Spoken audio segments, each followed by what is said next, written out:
Well, I'll give you a brief insight into Uganda itself, very brief. It's in Central East Africa on the equator. Southern border is with Lake Victoria, which is the source of the Nile. It's very tropical, jungle, a lot of agriculture, a lot of swamp, a lot of rain. But towards the northern Uganda, it gets really dry and arid. And so the lifestyle changes dramatically as you move further north. It has a population of 48 million. 85% are Christian, 15% associate with Islam or traditional beliefs. Ugandans are very industrious, warm, welcoming people. But they've suffered from a lot of internal conflict and disease, and a large portion live on a very low income. Because of those, the families have been split. There's many orphans, fatherless families, poverty, people drift away from faith, and there's a lot of children in need. Almost 10 years ago, members of a few churches here in Victoria, including Lighthouse, met with Dan Muangazi, who's the director of Christian Model Ministries. That's a Ugandan-based NGO. And as a result, the Uganda Partnership Society, TUPS, was formed and is a registered charity. We work in collaboration with Christian Model Ministries, and like many charities that have a single large project, our objective is to ministry through several initiatives in four main areas of Uganda. Our programs are pretty broad. We support upwards of 45 to 50 children to go to school in and around Kampala, northern Uganda, the Karamoja district, and just recently we've started with about 15 kids in central Uganda in the Gulu area. We support the Elizabeth Center for the Disabled, which is just halfway between Kampala and Jinja.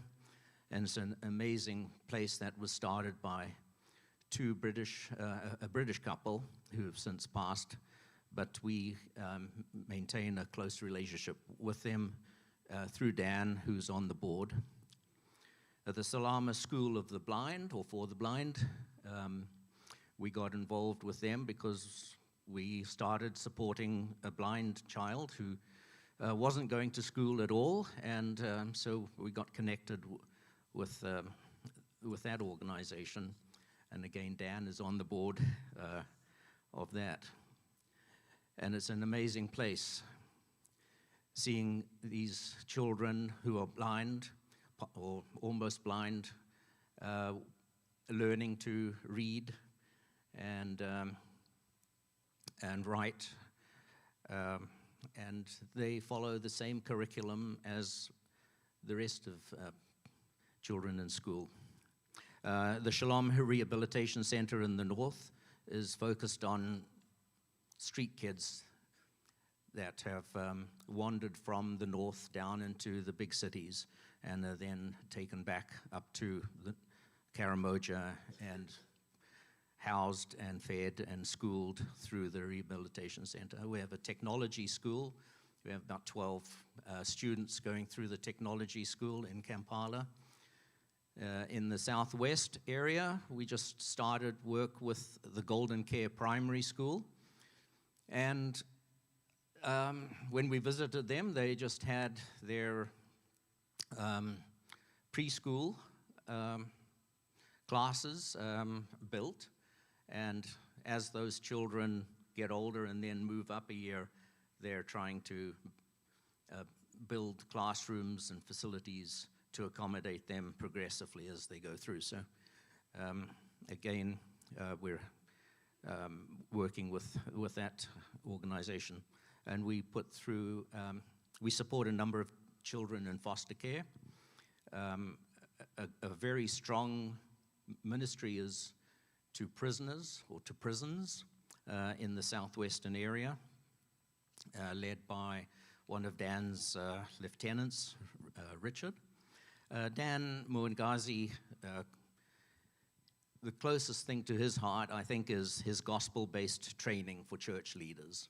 And he has a very intensive course that he puts people through. We have periodic mission trips that are focused on meeting with our mission partners and with the children and others that we support. We assess the programs, weighing up further needs. We host a medical dental outreach. And Jeff is a very sought-after preacher at the churches and prisons when we travel. And a recent trip, Chris Candell joined us, and he spoke at a couple of prisons. We speak at schools, and we collaborate and partner and encourage through the love and the power of Christ.